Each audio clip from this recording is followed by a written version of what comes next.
so good to their neighbors. So there. Bye, Cactus Joe. We're heading somewhere else today, but we'll see you later. We're actually going to bring him a surprise hat. I had a straw hat made with his name on it. I think he's going to be so excited because he showed me that his straw hat was crumbling. So anyway, he's going to get a new one today. So we're headed out to Parump again, and I think you guys are going to really enjoy the view. There's a section here where the weather just drops like 10 or 15 degrees. It's so like wonderful when it's hot. But I hope you're all having a great morning. We're actually going to go to church today. So that's Sunday. I like going to church to Parump because I have God with me all the time.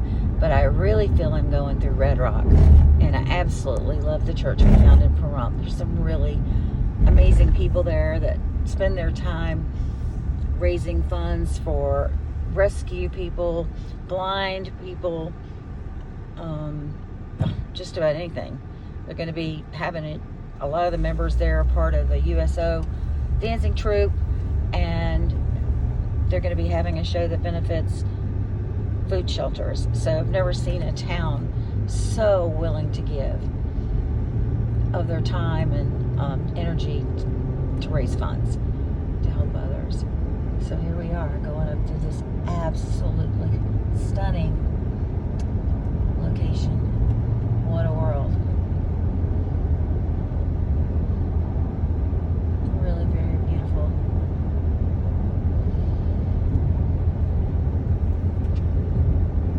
I'd like to buy some land out here myself. I did hear that you have to just be careful when you're purchasing about water rights.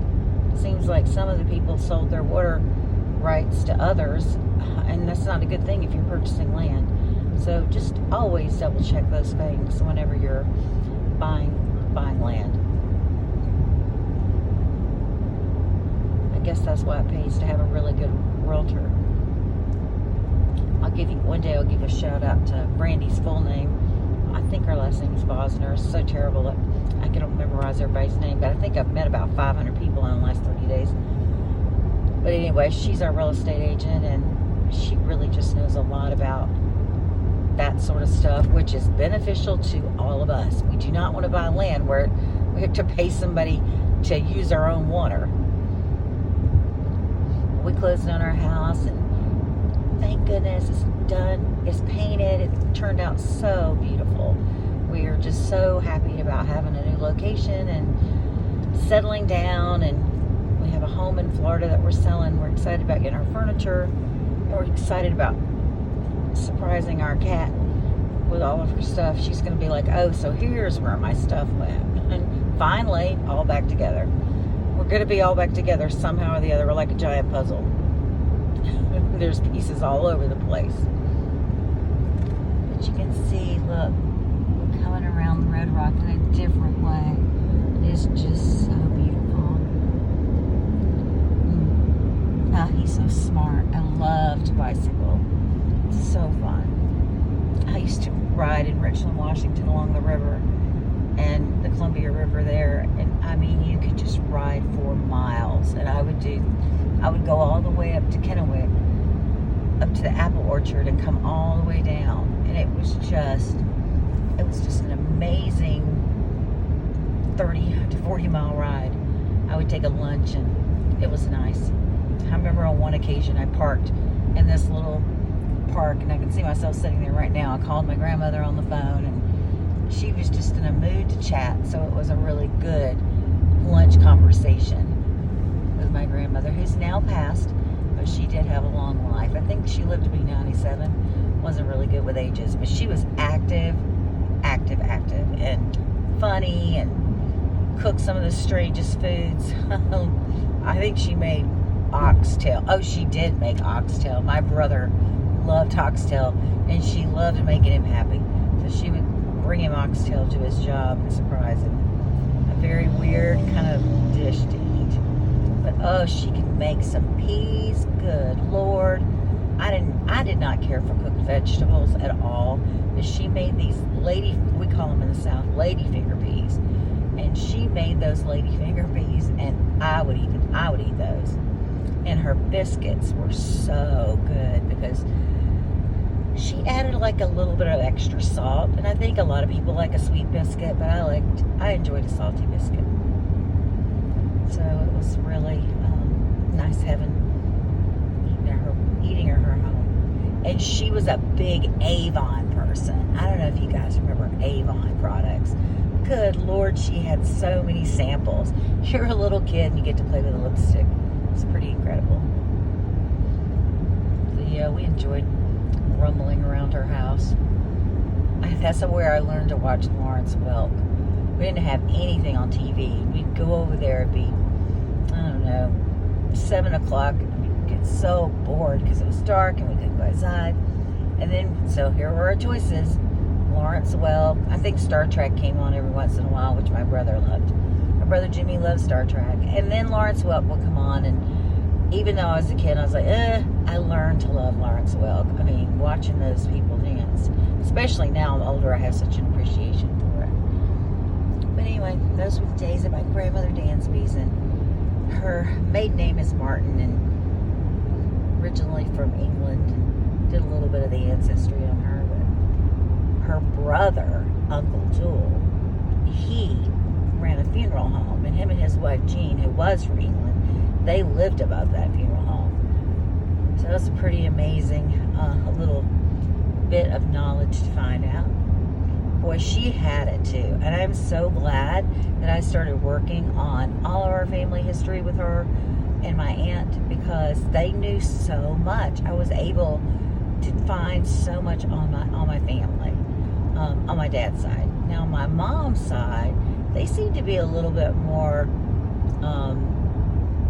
cautious about answering census, which makes sense because they were from the Appalachian area, and I don't think that the people there had as much trust. I'm fairly positive they did not have the trust for the government that other people had that were maybe in a little bit of larger area, so they didn't answer all the questions. But in reading all of those census reports that I could read, I found out that my grandfather, Brazil, lost siblings. So back during that time, 1930s, well, I don't know, it's probably earlier than that, probably the 20s. I mean, there were a lot of people lost babies. We don't think about that now because it's not as big as it was back in those days. But here we are going up through one of the most amazing areas to Parump, and this is where the weather drops. I'm telling you, this is just like a little side of heaven. I mean, who would not want to drive to church on a path like this? It's just stunning. Which I say a lot, but it is.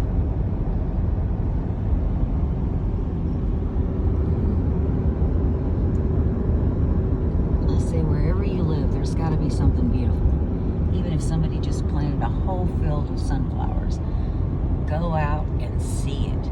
I mean, people think, oh, I can just watch it on TV, or I can just play it on my phone. No, it's not the same. You get some sort of great God energy from being a part of His creation.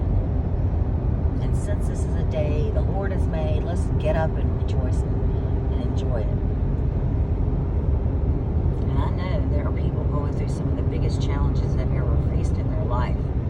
But if we don't look beyond that moment and try to find the beauty, it sure makes it a lot more difficult to get through. Take a look at these amazing rocks.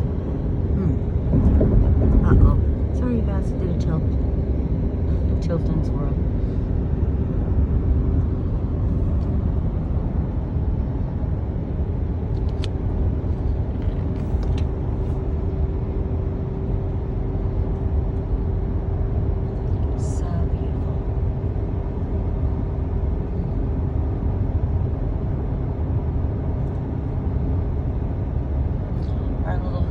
That sits on the dash. She goes with us everywhere. One time, I don't know what happened, she broke or stopped sticking. Well, we had to get another one. We haven't been to Hawaii, but maybe that's what I'd like to do, because I love flowers. Hopefully she's gonna say, hey, we've traveled far enough, let's do something different. Let's go to Hawaii. I told my husband I would love to get one of those little small vans that you can sleep in one night and just go see young kids that were part of our lives that are all grown up now. They even have to stay with them. So many of these kids that I know, they live out in the country. There's really not a lot of places to stay. So if we had, a little overnight, back in the days, Chevy van, they would call it. If we had a little overnight van, then we'd have a place to stay for a night and not have to intrude on these young folks, because they're all having babies now. Good Lord, you just wouldn't believe how many people are having baby boys. It's like I've never seen anything like it. It's so exciting. And the pictures that they take, oh my goodness, that they can take in the womb. It's like they're just, you're in their arms. Spring Mountains National Recreation Area. Wow. But yeah, the pictures that they get of the babies in the womb, oh my goodness. It's touching, really. Mountain Spring. I think it definitely sets a different tone for, just understanding the creation and just how perfect it is. That you're basically you just have this little cake inside your stomach, and it just grows and grows and grows until finally it's ready to come out of the oven. Anyway, it's very exciting. My brother's having his first grandbaby, and he's just, I know him and his wife are over the moon. And of course, I'm excited about meeting him too. But they haven't picked a name because, they want to wait till they meet him. So we're going to I'm calling him Baby Anthony right now, which is his dad's name. And he's from Philadelphia. I'm pretty sure he's from Philadelphia. Italian, just a dream. He's a dream man. Dream guy. Loves his wife, treats her like gold. And then I have another good friend who lives in Kansas. Her name is Chanel, and they live on a farm like Bridges in Madison County. And she's expecting her first baby boy. And it's just a world of excitement. Then I have another girlfriend's daughter that she's just like a kid to us too. She's having her third little boy. So anyway, she has her hands full. So like I said, just boys, boys, boys. It's all exciting. Well, I hope you guys enjoyed our little ride through Mountain Springs, and it's like, we left Cactus Joe's, and the joy of the world just continues, and the beauty of the world continues. You just have to go out and be a part of it, that's all. All right, you guys, I'm going to sign off. Hope you enjoyed the drive. We'll have more adventures. Just stay tuned.